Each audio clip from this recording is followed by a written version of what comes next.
We overthink it. So much of what happens inside of our life is actually stolen by procrastination and delay tactics of us and others, where we ultimately don't go and get on the phone and go and make those phone calls because we're so worried about the rejection that we're going to get from the end consumer. And the reality of it is that the rejection only happens because we didn't call the right people, we didn't have the right dialogue, or we didn't ask the right questions.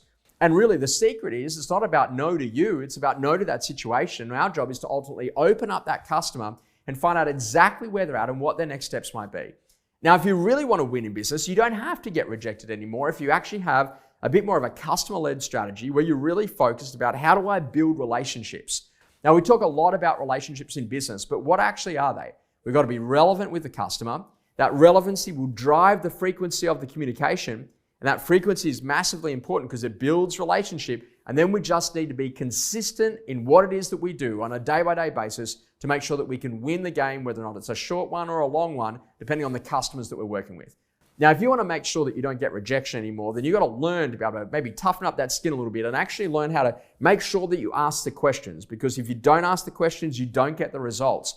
And the secret is to make sure that you're reading the signs from the customer. What are the next steps? How can I help you from here? If I had a buy, can I mention your place, or should I sell them something else? It's simple dialogue, literally throwing out these hypothetical situations that then the customer can say yes or no, they'd agree to that. And if you get a good yes, okay, great. Well, the next steps from here are this, and actually leading the customer to the promised ground. You are so in your head when you're thinking about, oh my goodness, I cannot ask a question because I might actually get rejected. Instead, what we need to be doing is we need to be encouraging people to need to lead consumers to ultimately allow them to be able to make better decisions because they've made the decision to use us as their real estate agent.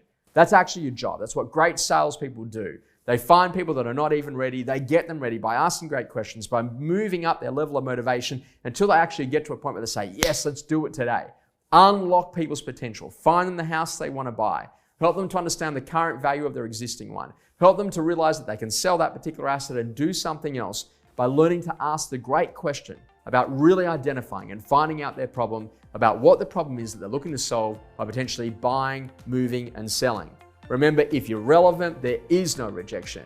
Your job, learn how to be relevant by asking the right question to open people up and ultimately change the game and the way that you play it in being a great real estate agent.